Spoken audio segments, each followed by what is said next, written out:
신문 읽어준 남자입니다. 여야 대선 후보들의 선대위가 꿀렁꿀렁합니다.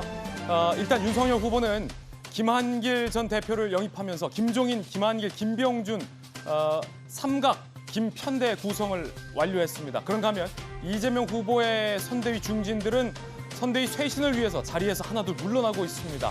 여야 후보들의 각기 다른 선대위 움직임 잠시 후에 긴밀하게 분석해 보겠습니다. 오늘 조간신문 함께 하시죠. 먼저 동아일보입니다.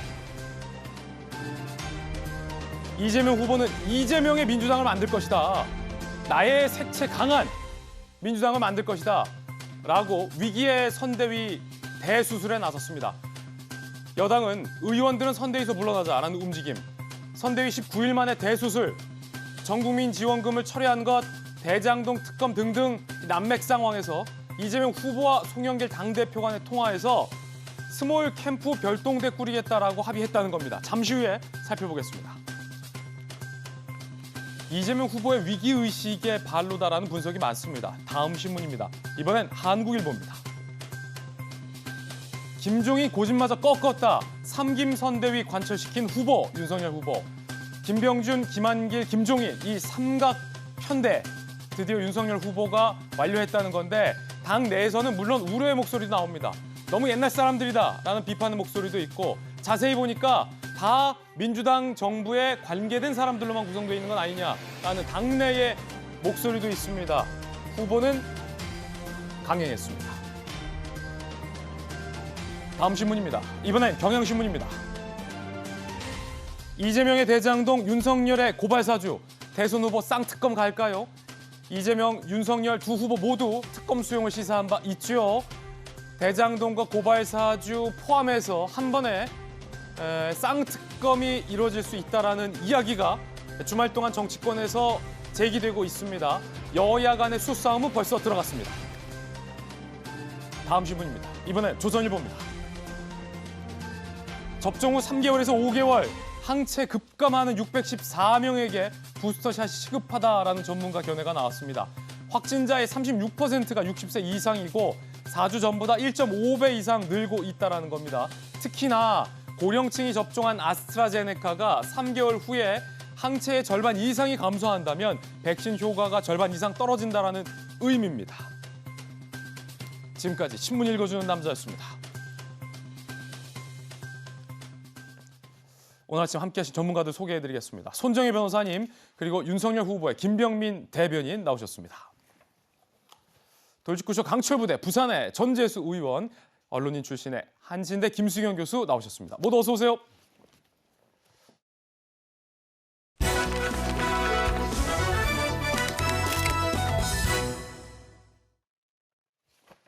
오늘도 여야 후보의 선대위 움직임 대조적인데 살펴보겠습니다. 먼저 윤석열 후보 쪽 움직임입니다. 주제는 삼각체제 완성, 윤 선대위 구성. 김한길 대표, 김종인 대표가 영입을 반대했었다. 윤석열 후보가 김종인 대표를 설득한 것으로 확인이 됐습니다. 영상으로 만나보시죠.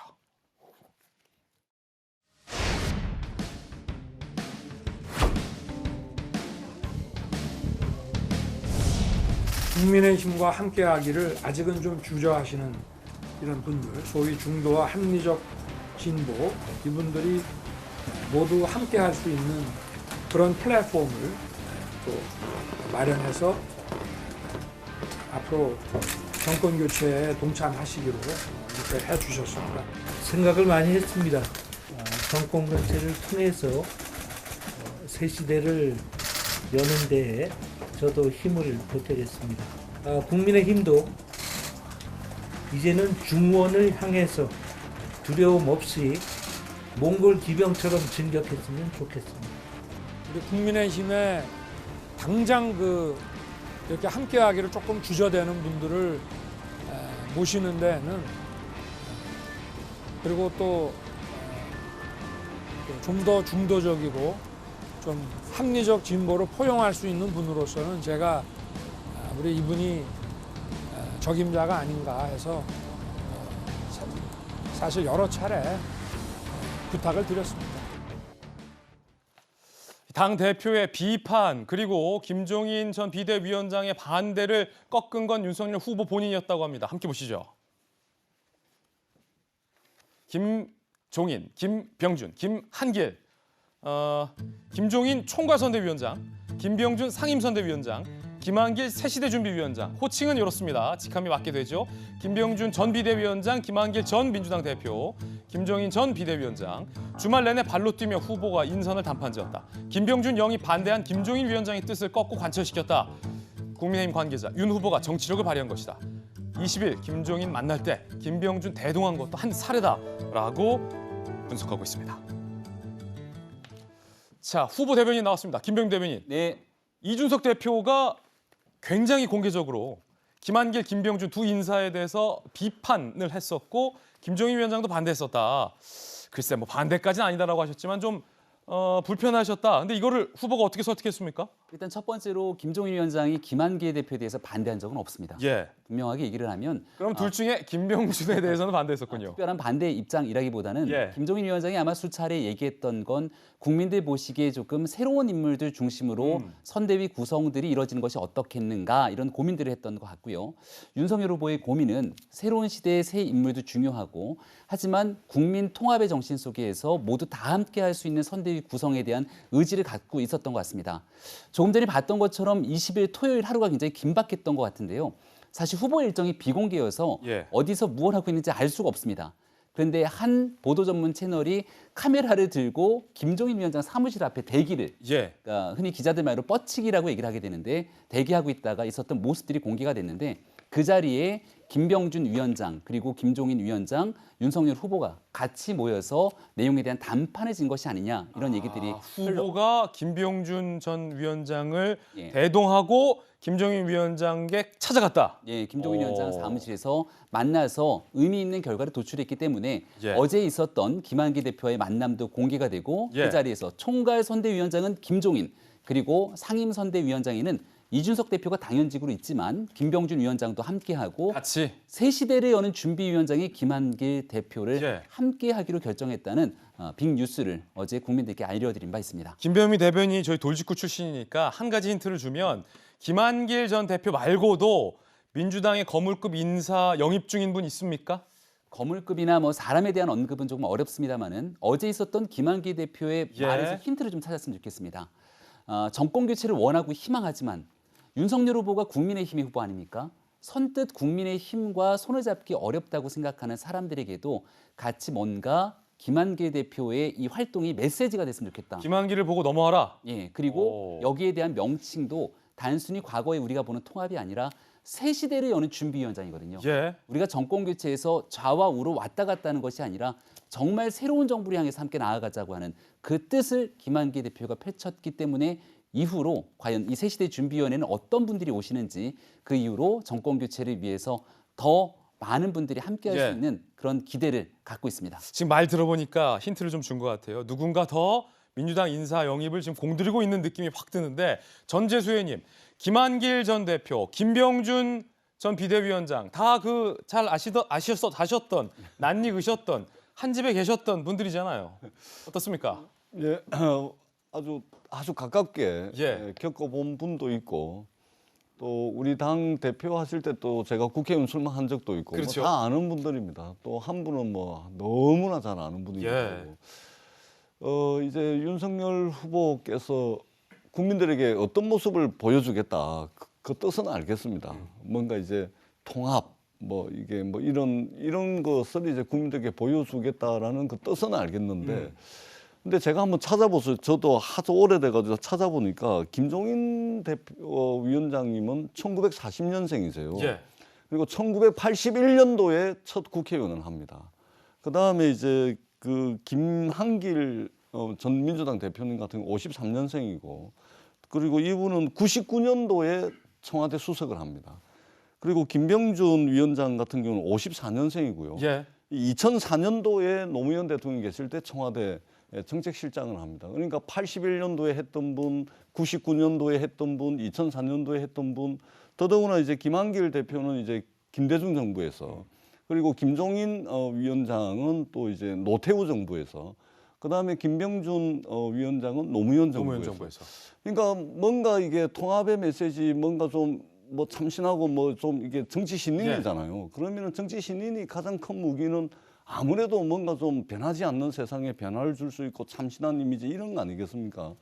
근데 저분들을 통해서 뭔가 보여주려고 하시긴 한데 좀 경륜과 경험은 어떻는지 몰라도 좀 너무 좀 올드하다. 올드하다? 예, 그리고 좀 노쇠하지 않냐. 왜 그러냐면 이분들이 사실은 이제 정치권에서 자신들의 역할이 다 끝나고 난 뒤에 사실은 이제 불러주는 데가 없는 분들이잖아요. 불러주는 데가 없잖아요. 김한길 대표 잘 아실 텐데 들으면 섭섭하지 예, 예. 않으시겠어요?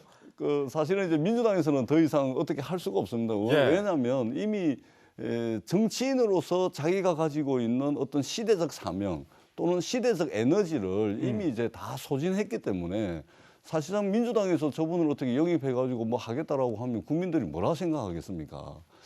그래서 조금 좀 뭐 추진하는 방향은 알겠는데 조금 인물적 측면에서 조금 부족하지 않나. 예. 저분들을 통해서 어떤 새 시대를 열고 새로운 미래의 상을 제시를 할 수 있을지는 좀 지켜봐야 되겠다 이런 생각이 듭니다. 예, 전재수 의원님의 돌직구. 연륜은 경륜은 있지만 민주당에서 안 부르는 분들 모셔갔다. 저희 당에서는 이미 예. 그 정치적 역할이 다 했습니다. 정치인이라는 것은 자기 시대가 있는 겁니다. 자기 소임이 있고 자기가 에너지를 쏟아부어야 될 그 시기가 있는 거거든요. 한도 끝도 없이 자기가 그 시대에서 발언을 하고 그럴 예. 수 있는 것은 정치인들이 아닙니다, 사실. 김병임 대변인. 네. 그러고 보니까 윤석열 후보도 그러고 김한길, 김병주, 김종인 위원장도 그러고 다 그 민주당에 계셨거나 민주당 정부에서 임명을 했거나 민주당에 몸담았던 분들이 와서 주요 포스트와 후보가 되셨네요. 예, 후보라기보다는 주요한 직책을 맡게 된 그렇죠. 것인데요. 제가 이제 서두에 말씀을 드렸던 것처럼 정권 교체를 원하고 갈망하는 많은 국민들이 보시기에는 문재인 정부의 현재에 대해서 많은 실망을 갖고 계십니다. 그래서 이 정부를 꼭 좀 바꿨으면 좋겠는데 그렇다고 정권을 교체했을 때 과거 정부로 돌아가는 것을 찬성하고 희망하는가라고 하면 새로운 시대에 맞는 새로운 정부의 꿈을 꾸고 계신 분들이 많을 겁니다. 그렇기 때문에 단순하게 민주당에서 다시 보수정당으로 넘어오는 정권 교체를 뛰어넘는 국민들과 함께하는 예. 그 변화를 위해서 이렇게 과거 민주당에 몸을 담았지만 함께할 수 있는 정치적 스펙트럼을 넓혔다는 의미가 있고요. 조금 전에 이제 정치적 소명을 좀 다한 것 아니냐 이렇게 얘기를 하고 있습니다만 그렇게 따지면 아마 민주당이 가장 오래 활동하고 있는 이해찬 대표는 어떻게 설명을 할 것이냐. 아, 이거 이해찬 카드 들고 나왔어요. 이렇게 얘기를 좀 한마디 건넬 수가 있을 것 예. 같고요. 중요한 건 이렇게 세 분의 연령대도 높고 정치적으로 원로이기 때문에 예. 제가 가까이서 셋을 다 잘합니다. 제가 지켜보는 이분들은 정치적으로 큰 욕심이 없습니다. 본인들이 큰 기둥들을 박아놓고 나면 여기에 대한 통합을 기점으로 새로운 시대 판을 열면 그 뒤에 맺는 열매들은 정말 새롭고 신선하고 시대 정신에 맞는 분들이 들어올 수 있거든요. 예. 윤석열 후보가 제일 좋아하는 단어 한 가지를 꼽으라면 저는 조화를 꼽을 수 있을 것 같은데 진보와 보수의 조화를 이루고 알겠습니다. 구시대와 새시대의 조화를 이뤄나갈 거라고 확신합니다. 지금 뭐 보이지 않지만 여야 두 분이 뭐 한 차례 차장 오고 간 것 같습니다. 아니 그 이해찬 대표 말씀을 하시니까 그건 저희 잠시 후에 또 이재명 후보 이야기 때 질문 드리겠습니다. 윤석열 후보가 주말에 서초구 사랑의 교회에서 예배를 드렸다고 합니다. 함께 보시죠. 지금 주목할 만한 것은 옆에 장제원 의원이 함께 동석을 했다는 건데 전희경 의원도 있고 윤석열 후보가 이제 가까운 국민의힘 의원 두세 명과 함께 서초구에 있는 사랑의 교회에 가서 두 손 모아서 이제 기도를 하고 예배하는 어떤 그런 행보를 택했다는 건데 김수경 교수님, 예전에 그 왕자 논란 이후에 윤 후보가 일요일에 주일 예배를 가는 모습도 크게 보도가 된 적도 있었는데 그 이후에 계속 일요일 일정은 예배입니까? 윤석열 후보가 기독교 신자였는지는 제가 잘 모르겠는데 어쨌든 그 왕자 논란 이후에 뭔가 그런 미신적인 주술적인 이미지를 좀 탈피하고자 하는 하나의 이제 행보로서 교회를 좀 자주 찾는 것 같습니다. 사실 근데 뭐 대선이 임박하면 뭐 후보들은 교회도 가고 절에도 가고 모든 종교 어떤 행사에 가가지고 좀 메시지도 내고 하기 때문에 모든 정치인은 다 그렇죠. 네, 거의 예. 뭐 모든 종교에 다 갑니다. 그래서 그런 거에 하나로 그냥 이제 볼 수 있을 것 같고요. 다만 이제 어저께 장제원 의원하고 이제 같이 갔단 말이죠. 예. 사실 장제원 의원이 총괄상황실장을 하다가 그 아들이 음주운전과 뭐 경찰 폭행 이런 일로 인해서 이제 거기서 물러섰잖아요. 그래서 지금 다시 이 비서실장 얘기가 나오고 있습니다. 선대위에서 비서실장 역할을 맡지 않겠느냐는 얘기가 나오는데 사실 이제 김종인 위원장 같은 경우에는 여기에 대해서 좀 반대하고 있다고 알려져 있어요. 예. 그런데 이제 비서실장이라는 건 사실 이제 후보와 가장 가까이에서 합을 맞춰서 일을 해야 되는 사람이기 때문에 사실 후보가 결정하게 되는 문제입니다. 자기랑 가장 잘 합을 맞춰서 일을 할 수 있는 사람을 고르기 때문에 아마도 장제원 의원이 비서실장에 앉혀지지 않을까라는 지금 관측이 나오고 있는 상황입니다. 그런가 하면 이재명 후보는 부인 김혜경 씨가 활발하게 활동을 하고 있는데 반해서 윤석열 후보의 부인 김건희 씨는 아직까지 공개적인 활동을 하지 않고 있는데 김건희 씨의 어떤 공개적 활동이 임박한 것 아니냐라는 관측도 보도되고 있습니다. 함께 보시죠. 손정혜 변호사님, 배우자 포럼이 뭐예요? 국민의힘 의원과 원외 당협위원장들의 어떤 배우자 모임을 이제 배우자 포럼이라는 가칭으로서 발족할 계획이라고 하는데요. 사실 윤석열 후보는 후보이지 뭐 당협위원장이나 의원은 아니어서 이 모임을 통해서 김건희 씨가 어떤 식으로도 행보를 할 것인가 좀 지켜봐야 되겠지만 일단 계획은 김건희 씨의 등장을 어떻게 보면 좀 순탄하게 또는 자연스럽게 만들기 위해서 이런 포럼을 만드는 것으로 보입니다. 예. 사실 원래 이런 포럼의 형식으로 이제 배우자가 등장하지 않고 보통은 대통령 후보들은 어디 이제 후보가 뭐 지방에 가서 시장에 가서 그 민심을 만나는 과정에서 같이 대동하면서 이렇게 이제 많은 국민들을 만나게 되는 것인데 그렇죠. 아무래도 좀 등판 시기가 좀 늦었고 많은 구설수와 많은 여러 가지 이제 수사나 이런 것들을 대면하는 상황에서 조금 더 효과적으로 조금 늦었지만 국민들에게 등장시키고자 이제 좀 정치적인 어떤 행사 연출을 하고자 하는 것 같다. 이런 연출보다는 아까 제가 저 대형교회에서 기도하는 것도 후보가 교회 가서 기도할 수 있다고 봅니다. 예. 근데 뭔가 연출하는 게 너무 보이는 것, 너무 정치색으로 드러나는 것, 마치 어떤 목적을 가지고 찍는 듯한 그 화면이 좀 보는 사람들 입장으로서는 굳이 저렇게 해야 되나 그런 생각도 들어서 김건희 씨 관련한 후보의 배우자 등장에도 자연스럽게 윤 후보의 가는 곳에 뭐 야구장에 같이 교회에 가는 모습으로 비춰지는 것도 나쁘지 않을 텐데 다음 달 발족이라고 한다면 등판이 그만큼 늦어진다는 거잖아요. 그렇군요. 요번 주, 다음 주 국민들은 보고 싶어 할 수도 있는데 조금 고민이 필요할 것 같습니다. 최근에 또 김건희 씨가 우리 손정혜 변호사님처럼 이렇게 뭐랄까요, 이게 단발머리를 또 단정하게 잘랐다라는 뉴스도 지금 전해지지 않고 있습니까? 일단 단발머리로 시도했다는 건 그만큼 이 캠프에서 김건희 씨에 가지고 있는 대중적인 관심사를 조금 더 긍정적인 방향으로 이제 좀 하려고 사실은 당신 머리카락 이거 머리 바꾸세요 말하는 거 좀 여성들에게는 자기 고집이 있기 때문에 어려운 그렇죠. 문제임에도 불구하고 적극적으로 지원을 하겠다는 김건희 씨의 어떤 내심의 의사가 반영된 헤어스타일 변화가 아닐까 생각이 들고요. 머리가 전부는 아니고 제가 볼 땐 솔직하게 지금의 여러 가지 이제 구설수라든가 각종의 의혹에 대해서 진솔하게 이제 대답을 하고 자세하게 해명을 하고 또는 검찰 수사가 있다고 하더라도 이것이 뭐 정치적인 공격이다 이렇게 하지 말고 진솔하게 어떤 수사를 받는 모습이 더 필요하지 않을까 합니다. 자, 그런가 하면 민주당의 송영길 대표가 윤석열 후보의 어린 시절 이 돌상 사진에 놓여 있는 돈이 일본 엔화다 라며 친일 공세를 했다가 사실이 아닌 것으로 드러나서 논란이 되고 있습니다. 송영길 대표 이야기부터 들어보시죠. 그 돌잔치의 엔화가 우리나라 돈 대신 돌상에 놓였을 정도로 일본과 가까운 유복한 연대 교수의 아들로 태어난 윤석열 씨는 사법고시 합격해서 서울법대를 나와서 검사로서 검찰총장으로 갑의 위치에 살다가 다시 자유민주주의를 지키겠다, 뭘 하겠다 하면서 공정과 상식을 외치고 지금 나와 있는데 송영길 대표의 발언, 윤석열 후보 돌잔치 때 돌상에 엔화가 일본 돈이 있었다.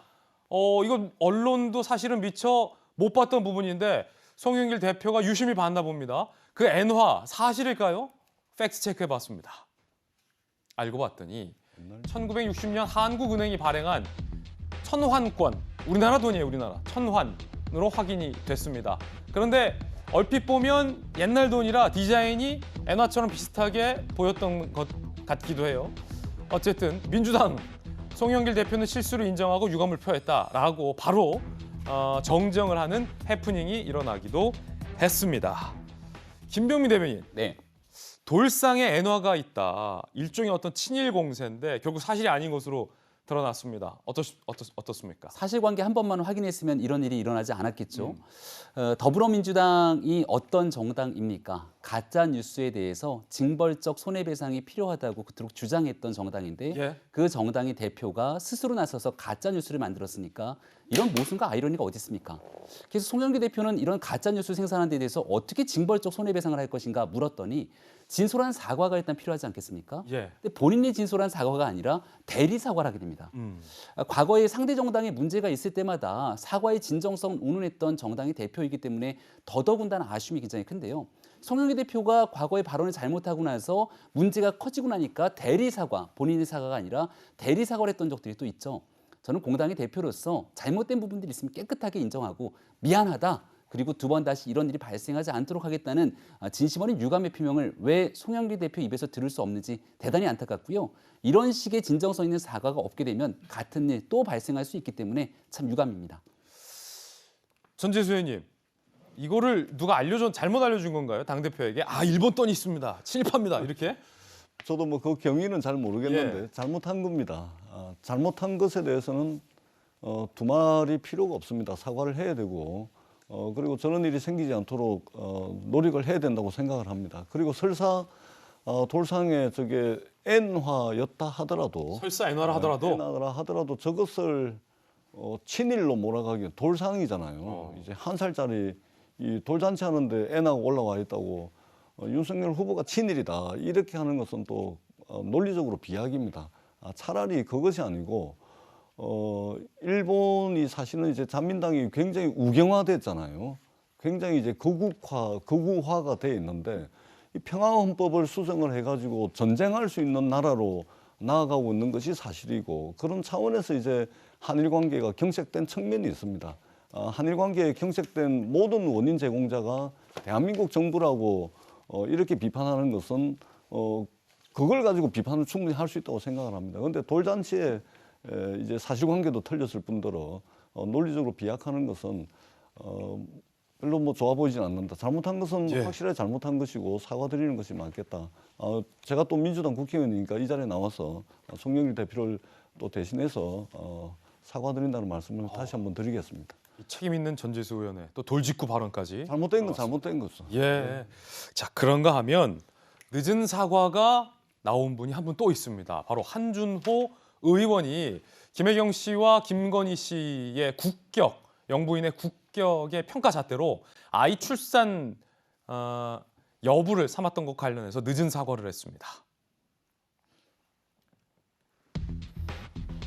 자, 사흘 만에 사과를 했어요. SNS에 글을 올린 거죠. 불편함을 느끼셨거나 상처받으신 분들께 진심으로 사과드린다. 논란 사흘 만에 SNS에 사과글을 올린 겁니다. 그런데 사과 직전 상황이 취재됐어요. 이 보도에 따르면 선대위 관계자가 여론이 좋지 않으니 빨리 사과하는 것이 낫겠다라고 얘기를 했다라고 보도하고 있습니다. 이 신문은. 그러자 한준호 이재명 후보 수행실장은 글 쓰고 수정하는 과정이다. 기자들이 캡처해서 문제를 키운 것이다. 여러 선배 및 후보님과 상의해 무대응한 것인데 사안을 키우고 있어서 이 부분 판단 부탁한다라고 대응했다라고 전해지고 있습니다. 이 보도대로. 자, 김수영 교수님, 언론인 출신, 기자 출신이잖아요. 만약 이 보도가 사실이라면 후보와 상의해서 사과하지 않기로 결정을 했다라고 볼 수 있는 거고, 만약에 이 보도가 사실이라면 한준호 의원의 사과가 있었지만 이거는 언론이 캡처해서 문제를 키운 거다라는 인식이라는 얘기가 되는 건데, 물론 이 보도가 사실이라면. 그러니까 본인도 언론인 출신이잖아요. MBC 아나운서였던 걸로 알고 있는데 본인이 언론의 생리를 누구보다 잘 알고 있을 겁니다. 근데 지금 민주당에서 여러 가지 좀 무리수가 나오는 것 중에 하나가 이번에 이제 논란이 된 발언인데, 사실 이 발언을 듣고 굉장히 불쾌했거든요. 사실 난임 부부만 이 말을 듣고 기분이 나쁜 게 아닙니다. 여성 전반적으로 여성을 그냥 걸어다니는 자궁으로 보는구나. 저는 그런 느낌을 받았어요. 그래서 굉장히 불쾌했거든요.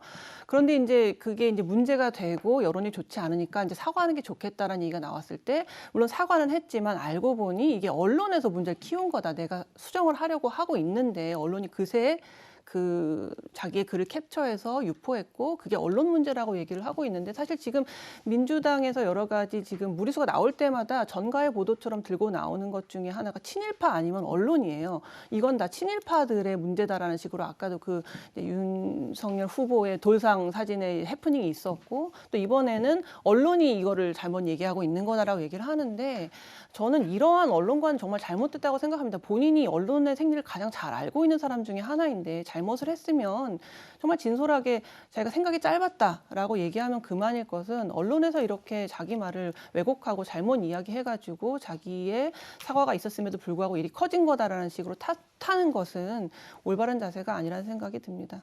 한준호 의원의 이 발언이 만약에 사실이라면 손정희 변호사님, 글을 쓰고 수정하는 과정에서 기자들이 최종 버전이 아닌데 그걸 캡처해서 사안을 키웠다라는 지금 뭐랄까요? 반박 내지 어떤 호소인데 근데 상식적으로 통상 글을 쓰고 수정하는 과정이라면 글을 올리지 않은 상태에서 수정을 하고 최종적으로 수정이 마치면 글을 올리는 것이 어떤 통상적인 경우가 아닐까 뭐 이런 얘기도 있더라고요. 한준호 의원이 이야기하는 것 중에 이제 수정하는 과정을 캡처해서 문제를 키웠다기보다는 이 보도를 보면 보도의 어떤 강약 조절이라는 게 있죠. 보도의 우선순위가 있고 중요한 어떤 현안에 대한 부분과 격가지에 대한 문제가 있는데 본인이 생각하기엔 본인이 실수하고 표현상 오해를 불러일으킬 만한 여러 가지 요소들이 있다는 걸 이제 뒤늦게 알고 사과를 했음에도 불구하고 이 SNS가 올라온 지 벌써 5일이 지났거든요.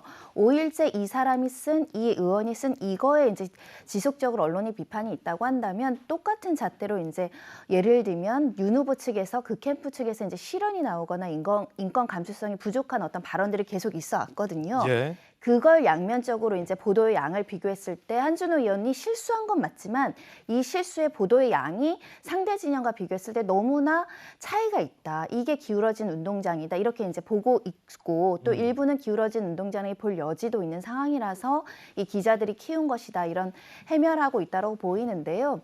저는 교수님이 말씀하신 부분, 이제 모성이나 출산 여부로 이제 어떤 여성들을 등급 매기는 것은 굉장히 불편부당하다고 생각하지만 또 한편에서는 모성 보호는 또 존중을 해줘야 되기 때문에 많은 대한민국의 여성들이 출산과 육아라는 굉장히 힘든 과정을 거쳐서 대한민국을 유지하고 버티고 있거든요. 그런 부분을 강조하고자 했던 것이지 출산하지 않는 여성을 비하하려는 의도까지는 없었다. 그러다 보니까 개인적으로는 좀 억울한 면이 있지 않았을까. 예. 라는 생각이 드는데 그래도 감수성의 표현이 좀 부적절했다라는 지적을 보시는 것처럼 수용하고 조금이라도 늦었지만 사과를 했거든요. 그럼 여기에 대해서 후속 보도가 나올 만큼의 가치가 있는 이 SNS 발언이냐, 더구나 한주원 의원이 가지고 있는 사회적 위치나 캠프 내 위치가 그렇게 중대하냐라는 점을 한번 언론의 지면 보도의 어떤 양을 봐서는 한번 고민해 볼 필요가 있습니다. 예. 자, 그런가 하면 여론조사도 새롭게 속속 나오고 있습니다. 먼저 한국갤럽 여론조사 결과부터 살펴보겠습니다. 한국갤럽 여론조사 추이를 저희가 한번 준비해봤습니다. 10월 셋째 주와 11월 셋째 주, 꼭 한 달이죠. 한 달 동안 지지율에 어떤 변화가 있었을까요? 10월 셋째 주에는 보시는 것처럼 이재명 후보와 윤석열 후보가 오차범위 내에서 접전을 벌이고 있는 양상이 한동안 지속됐습니다. 그러나 윤석열 후보의 후보 선출 이후부터 이재명 후보의 지지율은 하락하고 윤석열 후보의 지지율이 상승을 해서 11월 셋째 주 윤석열 42, 이재명 31로 11%포인트 차이로 두 후보 간의 지지율이 급격히 벌어진 양상을 추이를 보이고 있습니다. 안철수, 심상정 두 후보 지지율은 이렇습니다. 자, 일단 이 여론조사부터 보고서 이야기 나눠보겠습니다. 김병미 대변인, 예. 상당히 이 후보나 캠프 입장에서는 선대 입장에서는 굉장히 좀 고무적일 것 같아요. 자, 어떻게 평가하십니까? 여론조사 수치를 보면서 일일비하지 않겠다. 그러니까 수차례 언급을 해왔던 바가 있습니다. 여론조사는 전체적인 추세를 보게 되는 하나의 지표 정도로 보지 않을까 싶은데요. 한국갤럽이 이제 매주 이런 여론조사들을 쭉 또 전체적으로 대통령 지지율 등을 수행해 오고 있기 때문에 예. 갤럽에서 여론조사에서 추세상으로 윤석열 후보의 지지율이 높게 올라가는 건 대통령 후보로 11월 초에 최종적으로 선출이 되지 않았습니까? 정권 교체를 바라는 많은 국민들의 마음이 윤석열 후보로 모여들고 있고 예. 그러한 기대감들이 지금 여론조사에 일부 반영된 것이 아닌가 생각하면서 그런 거 혹시 하십니까? 참모들끼리 이제 친한 참모들 많으시잖아요. 김병미 대변인이 워낙 핵심 참모라 핵심 참모들끼리 모여서 갤럽 딱 누가 이제 결과 갖고 오면은 네. 가리고 이런 거 있잖아요. 42. 야 이런 거 합니까 혹시? 전혀 그렇지 그런 거 않습니다. 안 해요? 왜냐하면 여론조사가 대한민국의 갤럽, 리얼미터, KSY 굉장히 많은 여론조사 수치들이 그때그때마다 들쭉날쭉할 때가 많이 있습니다. 예. 근데 이제 여론조사 기간마다 여론조사를 하게 되면 왜 이런 여론조사가 나왔는지 자체 분석을 일부 하거든요. 그래요? 그런 내용들은 참고를 또 할 수밖에 없고 이재명 후보의 여론조사가 다소 좀 떨어지는 경향성을 보였지 않습니까? 예. 최근에 선대위를 또 바꾸겠다는 여러 변화 행보들까지 있기 때문에 대통령 선거가 많이 남았고 일희일비하지 않으면서 오직 국민들 눈높이에 맞춰서 나가겠다는 말씀드립니다. 그렇구나. 선대위는 그런 거 안 하는군요. 방송사에서는 이제 프로그램 시청률이 아침에 나오면은 어떤 분은 이렇게 가려요. 끝에서 보거나 그래서 이렇게 보는 데인데 지지율은 그런 거 안 한다. 그도 그럴 것이 다른 여론조사 결과는 또 다른 결과가 나왔거든요. 함께 보시죠.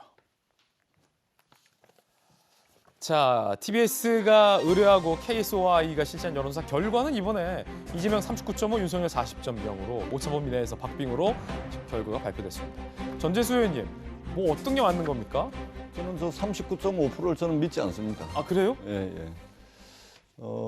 확실히 지고 있는 것은 확실한 것 같고, 왜냐하면 국회의원들이 사람 많이 만납니다. 예. 그렇기 때문에 저 KSOI에서 0.5%로 이재명 후보가 쫓아가고 있는 것으로 나오는데, 지난주에는 13% 뒤지는 여론조사 결과를 발표했던 것이 KSOI거든요. 아, 그렇군요. 근데 한 주 사이에 0.5% 차이로 줄었다는 것은 이 말로 설명이 안 되는 거죠. 물론 여론조사라는 것이 이제 추세를 보는 것이고, 그리고 그 과정에서 이제 튀는 여론조사, 예. 확 튀어버리는 이런 여론조사들이 나오긴 합니다만, 기본적으로 저 여론조사는 저희들 믿지 않는다라는 이제 기본적인 입장을 가지고 있고, 다만 예. 그런 것은 있을 겁니다. 지난 한 두 주 동안 윤석열 후보에게 이재명 후보가 상당히 많은 격차로 뒤지는 오차범위 바깥에서 이런 것들이 나오면서 소위 말하는 전통적 의미의 민주당 지지자들이 위기의식을 느껴가지고 결집을 할 수는 있습니다. 그렇다 그래서 뭐 저 정도까지는 저희들은 아닐 거라고 생각을 하고요. 그래서 일단 이재명 후보가 대한민국 대전환이라는 이제 슬로건을 들고 나왔는데, 지금 우리들이 직면하고 있는 위기라는 것은 굉장히 힘든 상황입니다. 그런 차원에서 이제 대한민국 대전환을 들고 나왔는데, 좀 박빙승부 또는 이재명 후보가 앞서기 위해서는 이재명 후보는 대한민국 대전환을 하고 민주당이 대전환을 해야 됩니다. 더불어민주당이 대전환을 해야 됩니다. 어제 국민과의 대화에서 문재인 대통령께서 이제 부동산 문제에 대해서 다시 한번 사과를 했는데요. 어제 저희들이 이제 긴급의원총회, 저도 이제 부산에 있다가 급하게 올라와가지고 긴급의원총회를 했는데, 더불어민주당이 대전환을 하지 않으면 저는 이제 이번 대선 어렵다고 보고, 이번 대선의 결과는 민주당이 얼마만큼 변하느냐, 얼마만큼 국민들이 원하는 방향으로 변할 수 있느냐, 여기에 있다고 생각을 합니다. 민주당의 경쟁 상대, 이재명의 경쟁 상대는 윤석열이 아니고 민주당 자신이다. 이런 생각을 하고 있고, 그러한 차원에서 국민들 눈높이에 맞는 더불어민주당의 혁신과 쇄신, 변화, 이것들을 저희들이 좀 하려고 어제 의원총회에서도 함께 의원들이 이제 결의도 하고 구체적인 방법들을 고민하고 있다는 말씀을 드립니다. KSOI, 뭐 여론조사, 특정 여론조사를 불신한다는 얘기는 아니고 접전인 상황에 대해서 신뢰하지 않는다라는 전재수 의원님의 또 돌직구 발언. 오늘 뭐 예상 외의 돌직구 발언들 많이 하고 계세요. 들어봤습니다. 자, 그런가 하면 이번 대선은 아시다시피 종로의 재보궐선거, 국회의원 선거도 함께 치러지기 때문에 대선 후보와 각 당의 종로 출마 의원 후보가 마치 일종의 러닝메이트처럼 치러지는 선거가 됩니다. 그렇기 때문에 정치 1번지 종로에 여야 모두 누구를 내보낼 것인가가 윤석열, 이재명 두 후보에게도 상당히 중요해진 상황이 됐습니다. 그중에서 야권에서는 이준석 대표의 출마 가능성이 오래전부터 거론되고 있었는데, 이 대표가 이런 글을 올렸다고 합니다. 종로 출마 일축, 제 고향 상계동의 세 번째 출마입니다. 라는 예전 총선 출마 영상을 다시 올린 겁니다. 종로 나갈 생각 없다라고 말이죠. 들어보시죠. 이번에 제 고향 상계동에서 세 번째 국회의원 선거에 도전합니다. 힘들어서 포기하고 싶은 생각이 들었던 적도 많지만, 고향을 위해서 일하고 싶은 제 선의가 꼭 진정성 있게 받아들여질 것이라는 믿음으로 묵묵히 걸어왔습니다. 항상 사랑합니다. 그리고 감사합니다. 그러면 이제 상계동에 네 번째 출마를 하겠다라는 걸로 보이는데, 김수영 교수님, 그러면 국민의힘에서 종로에 정치 1번지 종로 이낙연 의원이 사퇴한 그 종로에 국민의힘에서는 누가 가장 유력하게 거론됩니까? 글쎄요, 누가 갈까요? 뭐 원희룡 후보가 갈까요? 원희룡 후보. 뭐 그런 얘기도 나오고 있는 걸 언뜻 들었는데요. 어쨌든 이제 이낙연 그 전 대표가 이제 의원이 그 경선 과정에서 이제 사퇴를 했죠, 의원을. 그러면서 이제 종로가 이제 비었고 거기를 이제 누가 차지할 거냐 이제 선거를 치르게 될 텐데 당초에 이제 이준석 대표가 종로에 나가는 거 아니냐는 얘기가 있었는데 아무래도 이제 본인은 계속 이 대선판에서 어쨌든 전국적인 스피커로 이제 그 영향력을 행사하고 싶은 것 같아요. 그러니까 자기를 위해서나 선거를 위해서나 자기는 종로 출마를 안 하겠다고 한 것 같습니다. 선거를 위해서는 자기가 뭔가 좀 더 대선을 위해서 할 수 있는 부분들이 있을 때 자기가 좀 더 역할을 하겠다는 입장인 것 같고요. 또 한편으로는 자기가 오랫동안 지역구로 관리해왔던 곳을 다시 한번 찜함으로써 내가 앞으로 또 다음번에는 고향인 상계동에서 나가겠다라는 것을 이야기한 것 같습니다. 전 교수님, 예. 짧게 여쭐게요. 민주당에서 누구 내보내실 생각이에요? 이준석 안 나온다는데. 아직 검토를 못했습니다. 아직 검토 못했습니까? 예. 후보의 마음속에 찍은 원픽은 있습니까? 아직까지는 지금 이제 미공개입니까? 발등에 떨어진 불이 급해서 종로 선거, 보궐선거 이까지 생각을 못하고 있습니다. 알겠습니다. 자, 이재명 후보 이야기로 자연스럽게 이어지는데 제목 공개하죠. 위기의 이재명 후보 선대위 전면 최신 카드를 꺼내들었습니다. 당대표도 그리고 윤호중 의원 등등도 선대위를 개편해야 한다라는 것에 의견을 모았습니다. 들어보시죠.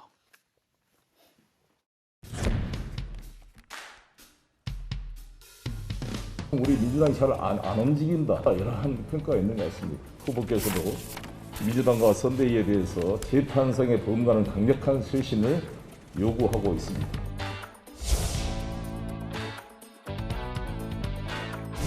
모든 이 선대위 구성의 새로운 재구조화, 쇄신에 대한 권한을 이재명 후보에게 위임하기로 결의를 했습니다. 우리 전 의원들은 기득권이나 권한은 내려놓고 그야말로 대선 승리를 위해서 백의종군하는 심정으로 굳은 의지를 모았다는 말씀입니다. 자, 선대위의 거물급 의원들이 줄 사퇴를 했습니다. 이제 지금까지의 선대위는 없다라는 겁니다. 보셨듯이 이재명이 민주당을 만들겠다라고 그제 SNS에 올렸고 의총이 열려서 모든 권한을 후보에게 위임한다. 김두관, 이광재, 김영주, 홍익표 선대위에서 줄사퇴했고 결국 이재명 후보의 별동대 위주로 선대위가 재편될 가능성이 큽니다. 당이 아니라 후보를 보고 뽑아야 한다는 점을 각인시키려면 민주당과 차별화를 해야 한다라는 얘기를 한 핵심 인사는 한국일보에 했고요. 대장동, 의혹동 후보 자신의 리스크는 생각 않고 당 탓을 하고 있다라는 민주당 관계자의 인터뷰도 조선일보에 보도되고 있는 상황입니다. 이재명 후보가 민주당을 질책하는 발언들이 최근 꽤 많았습니다. 들어보시죠.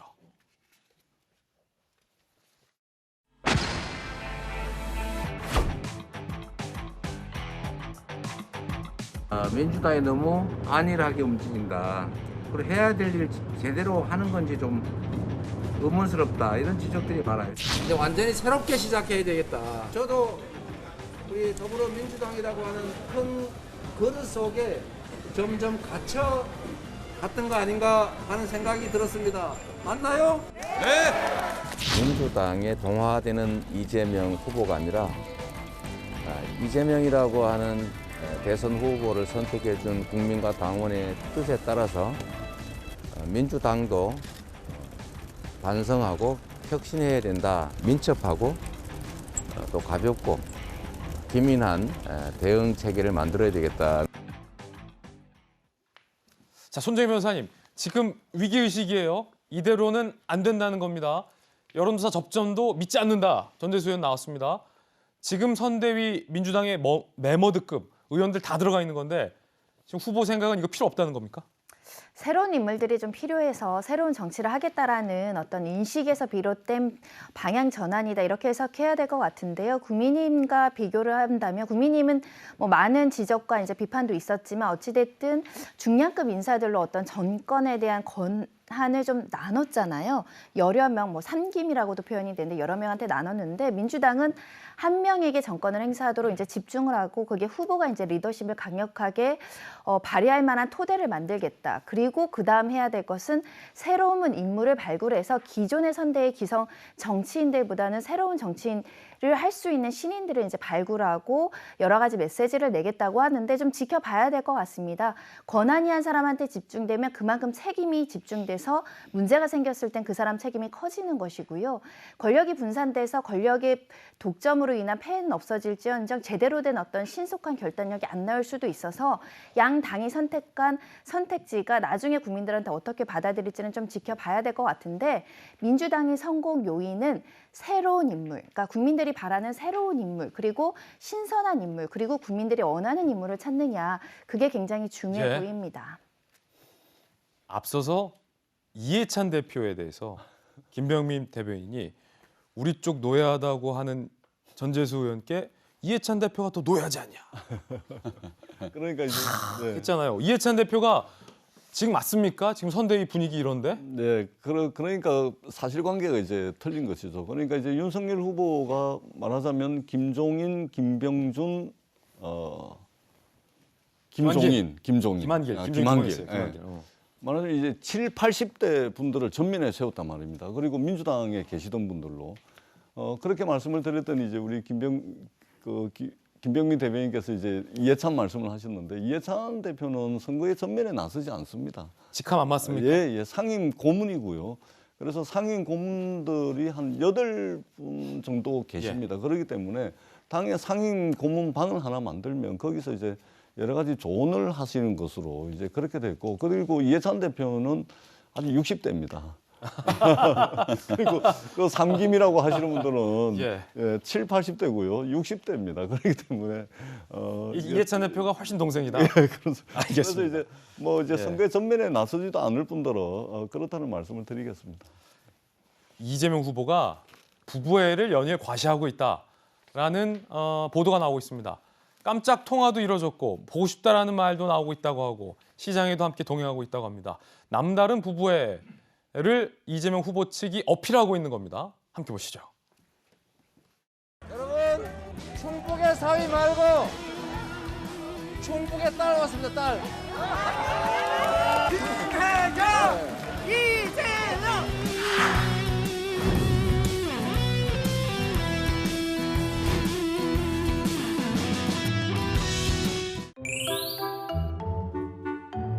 이거 예쁜 하나 골라. 자기도 하면서 자기가 사줬어요?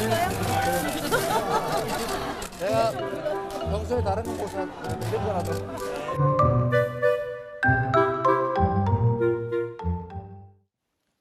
자, 기자 출신의 김수영 교수님, 일종의 전략으로 보이는데 이재명, 김혜경 씨 두 부부가 한층 더 부부애를 과거보다 좀 과시하는 행보가 나오고 있습니다. 어떻게 보십니까? 원래 이제 대선 행보를 하게 되면 후보들이 이제 부부 사이를 많이 이제 보여주게 되죠. 어쨌든 부인도 이렇게 나와서 뭐 시장에서 상인들도 만나고 또 사이가 좋다는 거를 보여줌으로써 대중들에게 굉장히 좋은 이미지를 이제 만드는데, 특히나 이제 최근에 불화설이 이제 막 제기가 되고 이제 기괴한 루머들도 막 상산이 되다 보니까 그런 것들을 의식해서 좀 더 부인을 대동해서 일정을 행사를 이제 소화하는 것들을 더 많이 만들고 있는 것 같다는 생각이 들어요. 물론 뭐 이재명 후보를 좋아하시는 분들은 좋게 볼 테고 또 이재명 후보에게 그렇게 호감이 없는 분들은 좀 너무 과하게 자주 등장하는 거 아니냐라고 보는 분도 계실 것 같아요. 그거는 뭐 여러분이 각자 판단하실 문제인데, 이제 한간에서는 이제 이런 모습이 뭐 여심을 공략하는 거 아니냐. 그동안 이제 이재명 후보가 굉장히 좀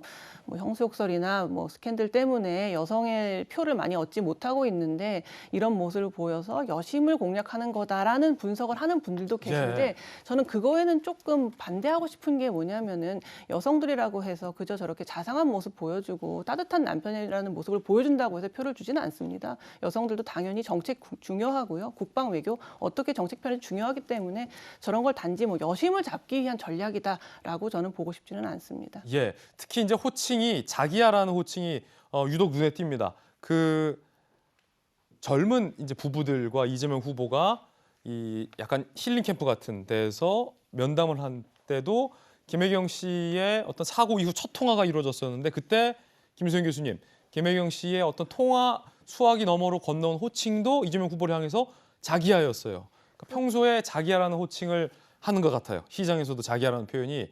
이게 왜냐면 평소에 안 하다 보면 시키면 이게 안 나와요. 하는 와이프도 어색하고 그걸 듣는 남편도 이 사람이 자기야라는 호칭을 나한테 왜 하지? 내가 뭐 잘못했나 싶기도 하고 평소에 안 하면 안 나오잖아요, 자기야라는 거. 아마 평소에도 이제 자기야라고 호칭을 하는 것 같아요. 사실 이제 조금 나이가 있으신 분들은 자기야라는 호칭이 좀 익숙하지 않으시겠지만 처음에 어떻게 부르기 시작했냐가 굉장히 중요한 게 그래요? 뭐 예를 들어서 자기가 만났을 때 남편이 연상이어서 오빠라고 부르기 시작했으면 예. 20대 때도 오빠라고 하지만 30대, 40대, 50대가 돼도 오빠라고 부르는 사람들이 있거든요. 저희 와이프가 저한테 계속 오빠라고 하니까 저희 첫째 아들이 아니 둘째 딸이 자기를 오빠라고 하는데 엄마가 왜 아빠를 오빠라고 하냐고 혼란스러워하더라고요. 그런 경우가 있어요. 그래서 저 자기라는 표현은 아마 평소에도 늘 이게 상대방을 부르는 호칭인 것 같습니다. 뭐라고 부르십니까? 저도 자기라고 부릅니다. 아, 그렇군요. 자기의 호칭에 대해서도 이야기 들어봤습니다.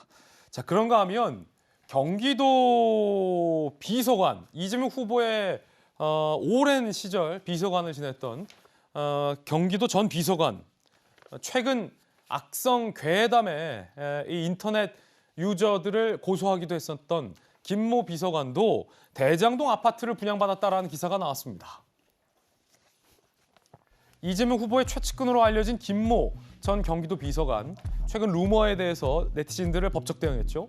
2019년 1월 대장동의 한 아파트 화천대유가 시행한 그 아파트를 6억 9천만 원에 분양받았는데 현재 호가가 15, 16억 원, 2배 이상 집값이 상승했다라는 보도가 나왔습니다. 김모 전 비서관은 정상 절차를 통해서 분양 당첨된 거다. 문제될 거 없다라는 입장이고요. 이재명 후보 측은 무주택 생애 최초 분양에 성남 거주 우선 가점까지 있는 1순위다. 특혜 여지는 전혀 없다라고 해명하고 있는 상황입니다. 김병임 대변인 어떻게 보십니까? 네, 뭐 김모 비서관이 저렇게 해명하고 있는데요. 굉장히 공교롭게도 정진상 실장 등 이재명 후보와 가장 가깝다고 알려진 수많은 사람들이 이 대장동에 있는 아파트 분양을 받은 것으로 드러나니까 여기에 대한 각종 의구심이 더해질 수밖에 없는 것 아니겠습니까? 특히나 이 대장동 문제 관련해서 이재명 후보가 초창기에 얘기할 때는 이거 리스크가 굉장히 큰 사업이기 때문에 이 업체가 리스크를 끌어안고 여기서 이득 본 게 뭐가 문제냐는 식의 발언을 하게 됐는데요. 근데 그 리스크가 큰 사업에 대해서 이 이재명 후보의 측근이라고 불렸던 주변 있는 사람들이 대장동의 대거 아파트를 분양받게 되고 그중에 일부는 예비 당첨됐던 내용들을 또 가져갔던 것으로 알려져 있기 때문에 그 과정에 드러나 있는 문제들에 대해서 많은 국민들이 궁금증을 갖고 있습니다. 왜냐하면 이 부동산 아파트 분양에 관련된 내용들에서는 특히 최근 들어서 많은 국민들의 최대 관심사기도 하고 아주 만약 그 과정에 뭔가 부정한 내용들이 있다면 이건 용납할 수 없는 일이기 때문에 여기에 대한 사건의 진실도 반드시 밝혀야 된다는 얘기들을 하고 있습니다. 가까운 사람들이 대장동 아파트 분양받은 것이 이상하지 않냐? 전재수 의원님. 뭐 보기에 따라서는 이상해 보일 수 있습니다. 근데 수많은 사람들이 이재명 후보 주변에 수많은 사람들이 분양받은 것은 아니고요. 수많은 사람들 중에 정진상, 김현지 비서관 정도 현재 드러난 바에 의하면 그런 거고요. 특히 이제 정진상 실장 같은 경우는 이제 미분양된 아파트를 이제 당첨된 것이고 김현지 비서관은 보니까 이제 성남에서 오랫동안 살았던 부부 둘 다 이제 무주택자였고 그다음에 이제 생애 최초 분양을 받은 거예요. 그다음에 성남에 거주하는 사람들에게 가점을 줘가지고 이제 그 지역에 사는 사람들에게 우선적으로 이제 분양받을 때 좀 가점을 주는 그런 제도가 있거든요. 이런 제도를 본다면은 압도적인 1순위죠. 분양하면은 대부분 분양 다 받습니다. 그리고 미분양의 과정도 있었기 때문에 이재명 후보의 뭐 주변에 숱하게 많은 사람들이 분양받은 것은 아니다. 이 말씀을 드리고요. 그리고 아마 저 해명을 했습니다. 해명을 했는데 혹여 해명이 불충분하거나 또는 이제 뭐 숨기고 있는 사실이 있다면 그것은 수사기관의 수사를 통해서 밝혀질 것이고 특히 이제 검찰 수사가 지금 이제 정관계 로비 돈을 중심으로 이제 수사 방향이 서서히 바뀌고 있거든요. 그런 수사를 통해서 뭐 숨긴 게 있거나 불법적인 요소가 있다면 밝혀질 거라고 생각을 하고 현재까지는 뭐 전혀 특혜나 이런 것은 없었던 것으로 이렇게 주장을 하고 있습니다. 그렇군요. 그런가 하면 한편 지난주 후반에 한 언론 보도로 새로운 의혹이 제기된 바 있죠. 43억의 돈이 화천대유 주요 관계자에게 전달됐고 또 다른 관계자는 그중에 일부가 이재명 후보 성남시장 재선에 쓰인 걸로 들었다라는 진술을 검찰이 확보했다라는 보도였습니다. 이에 대해서 이재명 후보 측의 입장이 나왔습니다. 이재명 후보 이야기 들어보시죠. 지금도 언론들이 이재명이 43억을 받았을지도 모른다는 얘기를 들었다는 사람이 있다는 보도가 있다. 이렇게 해서 음해하고 있습니다. 제가 단 1원이라도 받았으면 이명박 박근혜 정권 10년 동안 살아남을 수 있었겠습니까? 이재명은 나쁜 짓 한 일 없습니다. 자, 손정혜 변호사님, 지금 양당의 반응도 나오고 있습니다. 민주당과 국민의힘 입장 함께 보시죠. 자, 어떤 반응 보이고 있습니까? 일단 더불어민주당 같은 경우는 허위 사실이라는 것이고 검찰이 악의적으로 언론을 통해서 이런 허위 정보를 제공을 해서 선거에 개입한다, 국민을 기반하는 것이다. 이 검사는 공수처의 고발 대상이다. 이렇게 지금 굉장히 비판하고 있는 상황입니다. 예. 국민의힘에서는 이제 이재명 게이트, 몸통이 이재명이라는 것이 입증됐다. 이렇게 지금 정치적인 공방을 하고 있는 것인데 사실 이거 보도할 때 굉장히 신중하게 보도하시는 게 맞습니다. 왜냐하면 지금 분양대행 업체 이모 씨는 박영수 전 특검의 어떤 친인척으로 알려진 사람이죠. 이 회사에서 43억이 남욱 변호사로부터 갔는데 본인이 그렇게 지출했다는 것도 아니고 이렇게 쓰였다라는 참고인의 진술입니다. 만약에 본인 회사 자금을 남욱 변호사한테 전달했고 남욱 변호사가 재선 선거운동 자금으로 뭐 뇌물을 주거나 정치 자금을 줬다고 한다면 그 자체가 공범이기 때문에 피의자로 전환돼야 되고 남욱 변호사 기소가 곧 앞으로 오늘 내일 한다라고 하는데 남욱 변호사도 마찬가지로 뭐 뇌물이든 정치자금의 공범으로서 공소장에 나와야 되는데 지금까지 관련된 수사가 거의 이루어지지 않고 이 참고인 진술 누구로부터 들었다라는 불명확한 진술만으로 이렇게 언론 보도를 통해서 마치 뭔가 대단한 정치자금 로비가 있었던 것처럼 이렇게 구성이 된다라고 한다면 민주당 입장에서는 이건 굉장히 불공정하다 이렇게 느껴질 수 있는 것이고 만약에 이게 43억 원이 실체가 있다면 당연히 검찰에서 수사해서 기소를 해야 되는 건이죠. 그런 면에 있어서는 아직은 실체가 불분명하다. 더구나 뿐만 아니라 참고인의 진술이다. 피의자 진술도 아니거든요. 그런데 진술을 확보했다. 대대적으로 보도할 만한 지금 상황이냐. 적어도의 물증이 뒷받침되는 상황이 있어야 되는 거 아닌가라는 의구심이 남습니다. 자, 윤석열 후보 측 김병민 대변인은 어떻게 봅니까? 새로운 의혹은 제기됐고 이재명 후보는 전혀 사실이 아니다. 날 음해하고 있다라고 하는데 검찰이 이 부분과 관련돼서는 전혀 수사가 안 돼 있는 것 같기도 하고 그러면 그냥 이대로